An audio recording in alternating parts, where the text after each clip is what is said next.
Salut, j'espère que tu vas bien. Je viens avec une nouvelle vidéo pour te parler du témoignage du père Raoul Mambo.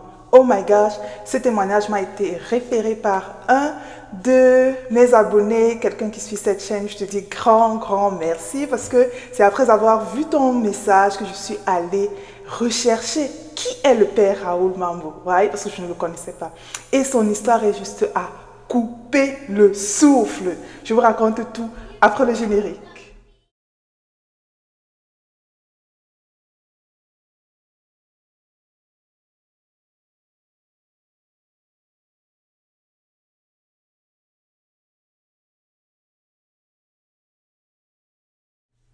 Bienvenue dans cette vidéo, moi c'est Cathy. Si c'est la première fois que tu te connectes, ici nous parlons de Jésus, nous parlons de Marie, des anges, des saints, de l'église catholique et tout ça.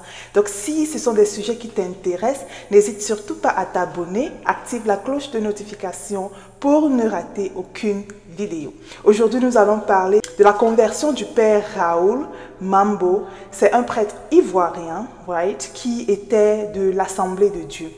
Il était un pentecôtiste fanatique. Vous voyez le genre de personnes qui croient que il n'y a que dans leur église qu'il y a Dieu là, right? Donc pour lui, si tu es catholique, oh my God, direct tu vas en enfer. C'était ce genre de personne là. Like, il était tellement fanatique. Like, pour lui, il faisait tout en fait pour pouvoir convertir les catholiques dans son église. C'est ce qu'il le dit, hein, il raconte lui-même son histoire. Donc, il était vraiment, sa mission, pour lui, sa mission était de pouvoir convertir le catholique. Et vu qu'il avait un tel zèle, right, quand il te parlait de Dieu là, oh my God, tu faisais tout seulement et tu te convertissais, tu quittais l'église catholique pour te convertir. Voilà pourquoi il dit qu'il a converti tellement de catholiques en Assemblée de Dieu que pour lui, il se dit qu'il ne va pas se reposer s'il ne convertit pas plus de personnes de Assemblée de Dieu à catholique. Là, c'est maintenant sa mission, c'est devenu sa nouvelle mission. Donc, le père Raoul Mambo était, comme je disais, un chrétien de l'Assemblée de Dieu. Donc, un jour, il a décidé d'évangéliser un de ses amis, qui lui aussi est devenu prêtre aujourd'hui. Mais en tout cas, il a décidé d'évangéliser un de ses amis qui était catholique. Et dans son évangélisation, ça a tellement porté que le gars, sa foi était confus, qu'il a quitté l'église catholique pour devenir Assemblée de Dieu. Et donc là, un jour, quelques temps plus tard, un jour, cet ami vient le voir et lui dit, écoute, il y a une prière charismatique qu'on organise quelque part là-bas en Côte d'Ivoire. Et il aimerait qu'ils vont. Et le gars lui dit que, le prêtre Raoul lui dit que, mais attends, tu pars faire quoi là-bas? Il dit que non, on dit que dans cette prière charismatique-là, c'est pour convertir des gens, pour qu'ils deviennent évangélistes, donc pour pouvoir évangéliser. Et donc, il est parti juste par curiosité, le dit-il. Et il se disait, arrivé là-bas, pourquoi pas, il peut convertir certains catholiques pour qu'ils deviennent Assemblée de Dieu. Donc pour lui, il était en mission. En mission, il se dit que mais pourquoi pas ne pas aller dans un endroit où il y a tellement de catholiques pour pouvoir les détourner afin qu'eux, ils deviennent Assemblée de Dieu. Il ne savait pas que la Vierge Marie était déjà en mission également pour lui. Bref, donc c'est comme ça qu'il se lève, il va avec son ami. Ils sont partis au nombre de 4 parce que c'était dans une autre ville. Donc ils arrivent dans cette autre ville-là pour la prière charismatique. Et c'est que le premier jour, il arrive, il voit des gens vraiment fervents, des fervents croyants catholiques. Il dit, ah, il n'avait jamais vu ce genre de croyants-là. Il dit que, ah, ça, des catholiques qui sont aussi croyants. Et puis, la prière s'est très bien passée. D'après ce qu'il dit, tout se passait bien.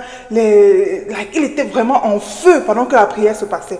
Et maintenant, quand la prière finit, on lui dit que, on donne le micro aux gens pour qu'ils disent comment ils ont ressenti. Right? Et donc, quelqu'un prend le micro et dit, j'ai ressenti la présence de la Vierge Marie. Il dit, Tofi, à quoi? Arrière de moi, Satan. C'est d'ailleurs le mot qu'il a dit, arrière de moi, Satan. Comment tu peux dire que tu as ressenti la présence de la Vierge Marie? Elle est qui? Tu vois un peu. Donc, c'est ce qu'il disait. Et une autre personne également a pris le micro, même chose. Il dit, ah, please. Il s'est levé, il est rentré chez lui. Et quand il a fini comme ça, il sortait avec ses amis et il était en train de rire.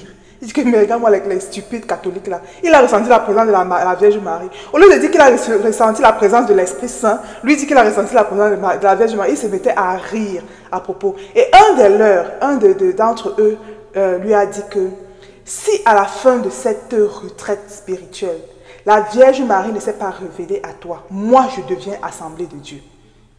Et donc, il dit que, mince. En tout cas, lui, là, il s'est dit que non, il va finir cette retraite-là. Juste pour but que celui-là devienne assemblée de Dieu. Parce qu'il était inadmissible que quelqu'un peut, en fait, que cette Vierge Marie peut se révéler à lui, c'est impossible. Donc, il attendait la fin de la retraite pour pouvoir convertir ce frère en Christ là. Le lendemain, ils repartent pour une autre session, right? Et quand ils arrivent, ils avaient fait les genres de groupes, en fait, des différents groupes. Et donc, un groupe va devant, toute l'assemblée prie pour le groupe. Un groupe va devant, toute l'assemblée prie pour le groupe. Donc, ça arrivait au groupe de ses amis et lui. Ils sont allés devant et toute l'assemblée priait pour lui. Vous voyez? Et donc, il dit qu'il a suivi la voix d'un monsieur qui disait, « Mon fils, je t'invite à suivre le Christ dans les pas de maman Marie. » Il a encore dit, « Hey, arrière de moi, Satan. Pourquoi je dois suivre le Christ? Pourquoi je ne peux pas suivre le Christ tout seul? Pourquoi je dois suivre le Christ sur les pas de la Vierge Marie? Jamais. » Il s'est levé là où il était assis là pour aller s'asseoir. Donc, ils étaient à genoux devant. Il s'est levé pour aller s'asseoir. Quand il va s'asseoir, c'est comme si il a été pris d'un léger sommeil. Il dit qu'il ne sait pas ce qui s'est passé, mais en réalité, il était comme ça et il voyait le ciel ouvert. Et dans le ciel, il voyait comme un rosaire, un grand rosaire blanc. Et ce rosaire blanc faisait comme si ça tombait sur lui. Et quand il a vu ça, il a crié. En fait, il a eu une réaction. Jusqu'à tout le monde autour de lui s'est tourné et dit que mais celui-là, il fait quoi comme ça? Et quand il a eu cette réaction, il s'est levé subitement. Il a dit que mais ça, c'est arrière de moi, Satan. Il est sorti. Il dit que, et en sortant, il était tellement fâché en sortant qu'il se dit mais c'est quoi ces adorateurs? Ils adorent Marie, ils adorent, mais Seigneur Jésus, tu dois tout faire pour les enlever de ce lieu-là. Ce lieu est un lieu démoniaque. Et il parlait comme seul en route. Seul, il parlait seul en rentrant dans sa chambre. Que mais cette histoire-là, c'est du démon et tout. Quand il rentre dans sa chambre, à peine il est entré dans sa chambre qu'il tombe au sol. Et quand il tombe au sol, il a encore repris comme dans un sommeil. Il dit qu'il est comme endormi, mais pas endormi. Il voit tout ce qui se passe. C'était comme dans une vision. Et quand il entre dans la vision, il voit une dame qui vient. Quand il entre dans la vision, il voit une dame qui l'ouvre la porte. Il était comme dans une grande maison. Il arrive là-bas, une dame ouvre la porte. La dame lui dit, entre. Il est en train de t'attendre devant. Il dit merci, il entre. Il dit qu'il ne sait même pas où il était, mais il entre. Quand il entre, il voit un homme au milieu de la pièce, imposant. Il était comme, tu sentais la paix, la joie et tout. Et ce qui l'a frappé, c'est qu'il est habillé comme un prêtre catholique. Et lui, il dit que mais c'est pas possible. Pourquoi il est habillé comme un prêtre catholique? Mais il dit qu'il voit la personne est tellement... C'est tellement beau en fait tout ça. Il avait comme 3 tentes dressées, comme si c'était une célébration en fait. Et la personne l'invite à venir. Et il est tellement choqué en voyant cette personne. Il dit, waouh, c'était tellement beau tout ce qu'il voyait là que après il a eu comme une soif soudaine. Et il dit à la personne que écoute, j'ai soif. La personne lui dit, il n'y a pas de souci. Il prend le calice. Le calice, c'est le truc des prêtres où on met le vin. Right? Il dit que mais pourquoi il prend ce truc des prêtres où on met l'Eucharistie là et tout? Il dit mais pourquoi il prend ce truc des prêtres là? Qu'est-ce qu'il veut faire avec? Et il prend le truc des prêtres là, il met ça à quelqu'un et quelqu'un met l'eau à l'intérieur. Il dit qu'il a bien vu comment la personne, la personne charismatique là a présenté le calice à une autre personne et la personne versait de l'eau à l'intérieur. Il dit qu'il voyait comment la personne versait de l'eau. Et puis maintenant, cette personne charismatique et imposante lui tend le calice. Il prend le calice. Quand il regarde à l'intérieur, c'est du vin. Il dit, ah, il regarde, il dit que, ah, j'ai bien vu comment le monsieur là mettait de l'eau. Mais comment c'est devenu du vin? En tout cas, il essaye donc de boire l'odeur. Il dit que l'odeur était tellement forte, il n'a pas pu boire et subitement, il s'est réveillé. Et quand il se réveille dans sa chambre, il se retrouve au sol. Il était au sol. Et l'odeur là ne voulait pas sortir. C'était comme si ça avait embobiné la chambre. C'était extrêmement fort qu'il a eu besoin d'air pour breathe. Il ouvre la porte de sa chambre où il était pour essayer de sortir. Et il se rend compte qu'il est saoul. Il veut marcher, c'est comme s'il est saoul en fait. Et subitement, il voit ses amis de loin en train de revenir. Et ses amis le regardent, ils disent, mais ses amis demandent, mais qu'est-ce qui t'arrive? C'est quoi en fait ton problème? Il dit, mais je lui ai demandé de l'eau. J'ai bien vu l'eau. Mais je ne sais pas comment ça s'est transformé en vin. Il dit, mais tu parles de quoi? Je te dis, j'ai vu de l'eau est devenue le vin. Son ami dit, mais c'est le mariage à Cana. C'est le mariage à Cana. Et là, c'est comme si un voile est tombé de sa tête. C'est comme si le voile est juste... Et à cet instant précis, il a su que le Seigneur l'appelait à devenir prêtre catholique. Même pas seulement catholique, hein. Il a su que le Seigneur l'appelait non seulement à devenir catholique, mais prêtre catholique. Et c'est comme ça que ça a été le début de sa conversion. Juste qu'il dit que les choses n'ont pas été faciles. Right? C'était le début. Mais maintenant, il faut dire, quand il rentrait maintenant dans sa ville, parce que c'était dans une autre ville que la prière charismatique avait eu lieu. Maintenant, quand il rentrait dans sa ville, où il a vraiment son église, assemblée de Dieu et tout cela, qu'est-ce qu'il va dire aux gens? Right? Et donc, du coup, lorsqu'il est rentré, il est allé voir son pasteur. C'est la première personne qu'il est allé voir. Il dit que quand il va voir son pasteur, c'était un vrai homme de Dieu. Il dit que ce pasteur-là était un vrai homme de Dieu. Quand il arrive, il a raconté tout ce qui s'est passé au pasteur. Le pasteur lui a dit ceci: le Seigneur t'appelle à devenir prêtre catholique. Le Seigneur t'appelle à le servir dans l'église catholique. Et il est resté choqué. Il dit que, mais tu ne veux pas que, tu ne me retiens même pas ici. Le pasteur dit non. C'est Dieu qui t'a parlé. C'est Dieu lui-même qui t'a parlé. Va le servir où il t'appelle. Et donc le monsieur dit qu'il est choqué. Il dit que, mais pourquoi toi tu ne pars pas aussi là-bas? Parce que normalement, si tu sais que c'est Dieu qui m'appelle, toi aussi viens, on va une fois le servir de l'autre côté. Et il dit qu'il a eu une longue conversation avec ce pasteur. Et ça reste son jardin secret. Il n'a pas révélé cela. Right? Quand il est rentré dans sa ville, ils sont allés, lui et ses amis, dans une prière, faire une prière d'évangélisation, chasser un démon dans une petite fille en fait. Ils étaient nombreux, hein, mais quand ils essayent de toucher la fille, elle les rossait, ils font tout pour l'attraper. La fille était tellement forte qu'elle dépassait les gaillards qui étaient là pour pouvoir l'exorciser en fait. Et donc c'est comme ça qu'il s'est dit, mais attends, la Vierge Marie que j'ai vue, right, si je l'appelle là, je pense qu'elle peut intervenir. Elle peut, bon, on ne sait jamais. Et c'est comme ça que c'est la toute première fois, il dit, la toute première fois qu'il a récité le Je vous salue Marie après sa conversion. Je vous salue Marie, les amis. Lorsqu'il a fini ce un Je vous salue Marie, le démon est sorti propre de cette petite fille-là. Juste après un Je vous salue Marie. Et c'est là où il s'est rendu compte que vraiment, la Vierge Marie est plus terrible qu'une armée rangée en bataille. Oh my God! Et il dit ceci, que tôt ou tard, si tu as la révélation de l'Esprit Saint, tu vas connaître Maman Marie, l'Eucharistie et son Église. Tôt ou tard, même si tu bagarres n'importe comment, tu vas venir à connaître l'Église, l'Eucharistie et la Vierge Marie si effectivement tu es en Christ. Right? Et moi, j'ai trouvé cette histoire extrêmement juteuse. J'ai trouvé merveilleuse. Vous savez pourquoi? Parce que pour ceux qui ont déjà eu à suivre mon témoignage, j'ai expérimenté la Vierge Marie. Vous savez, lorsque le Seigneur m'appelle, right, et je commence mon cheminement avec lui, je me dis, j'ai vraiment envie de servir le Seigneur. J'ai vraiment envie de le servir. Et je veux le faire à l'église. Vous savez où le Seigneur m'amène? Le tout premier groupe que je commençais à l'église, dans la paroisse où j'étais, il m'amène dans la Légion de Marie. La Légion de Marie, les amis. Quand j'arrive là-bas, le premier jour, j'arrive, on me dit que je dois réciter mon chapelet chaque jour. Moi, je ne connaissais pas, moi, le chapelet. J'ai grandi dans une famille très catholique, mais ma mère ne récitait pas trop le chapelet. Pour vous dire vrai, elle ne nous a pas appris ça. Donc, nous, on savait qu'on lit la parole du jour et puis on prie, c'est tout. Donc, le chapelet, là, je n'ai pas trop grandi avec.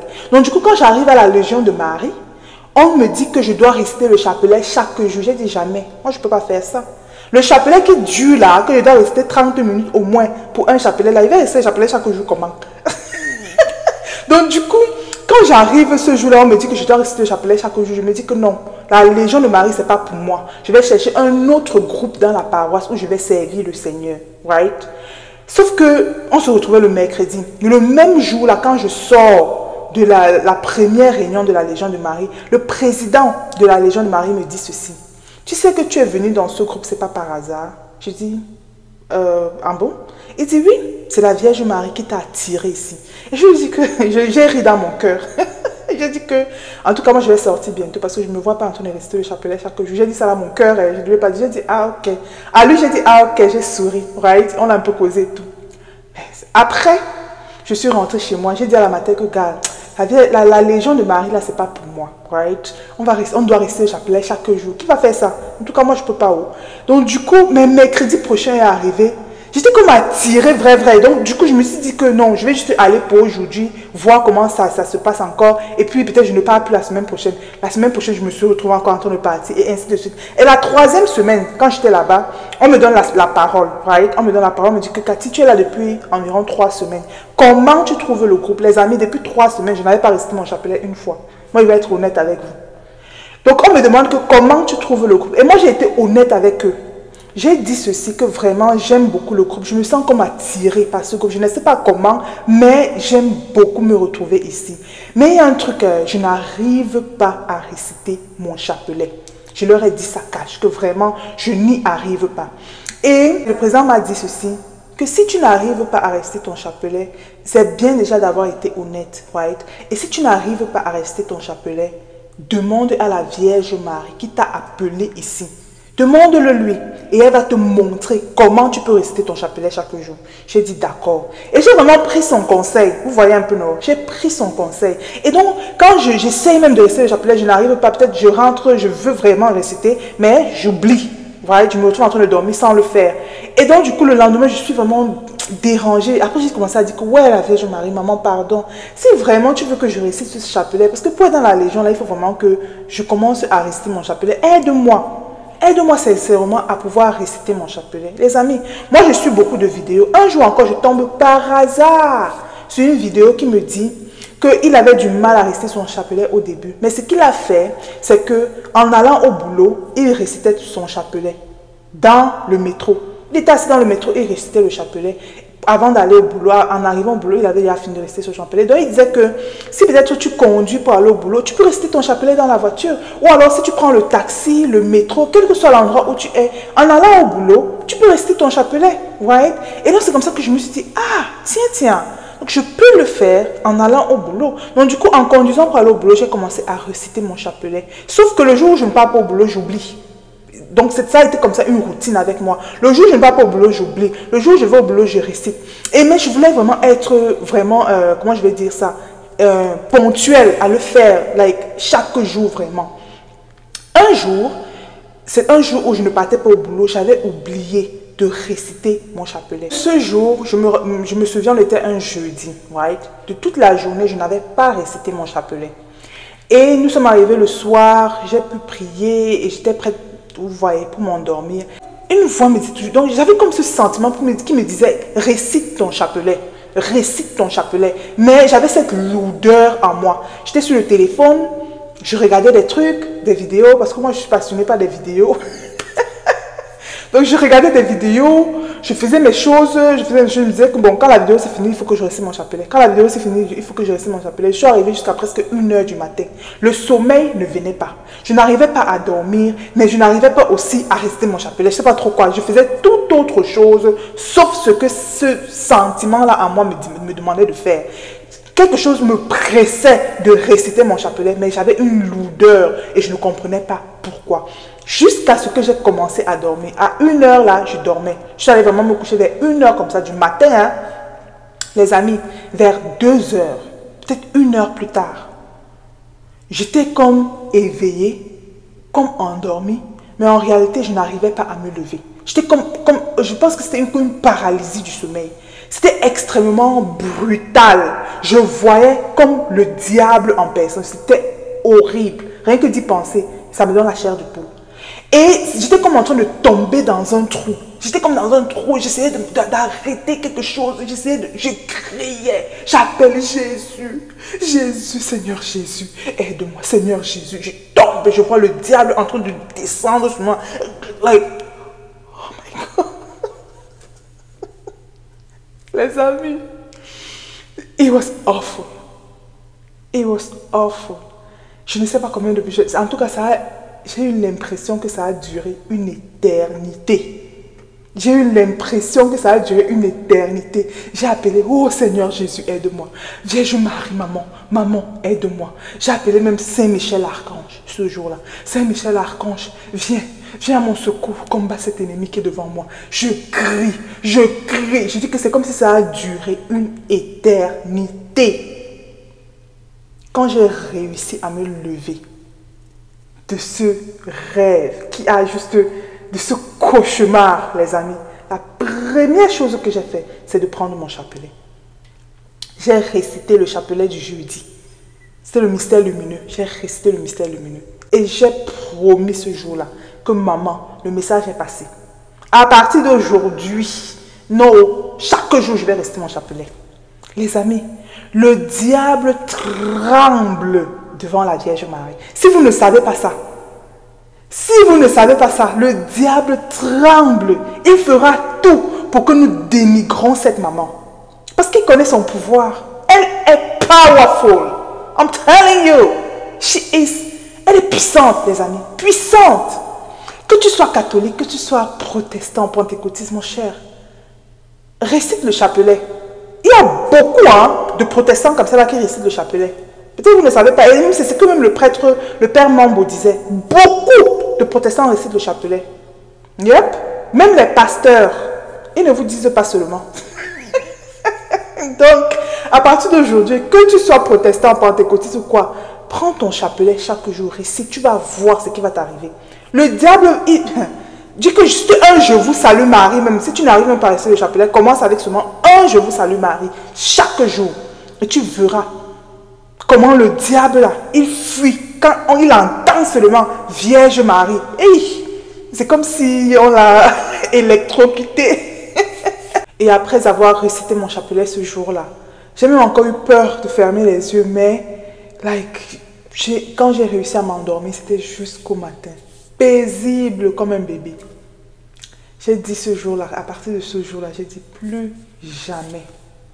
Plus jamais. Maintenant, là, chaque jour, je vais rester mon chapelet. Chaque jour. Voilà, c'était le témoignage du père Mambo. J'ai juste ajouté un petit bonus là à la fin de ce qui m'est arrivé également avec la Vierge Marie. Mais en tout cas, elle est formidable. Cette Vierge Marie, elle a été avec moi tout le long. Aujourd'hui, j'essaie de vouloir grandir, right? Arriver même jusqu'au rosaire chaque jour. Je ne suis pas encore arrivée au rosaire. Le rosaire, c'est 4 chapelets chaque jour. Je sais que le Seigneur est en train de m'amener là-bas un peu, right? Mais aujourd'hui, mon chapelet, I have to say my rosary every day. Je dois dire mon chapelet chaque jour. Et j'ai compris ma leçon ce jour. Voilà, c'était mon histoire. C'est l'histoire du père Raoul Mambo. Si tu as aimé, n'hésite surtout pas à t'abonner. Aime cette vidéo, ça nous encourage, right? Active la cloche de notification pour ne rater aucune de nos vidéos. Et on se dit à la semaine prochaine. Bye bye.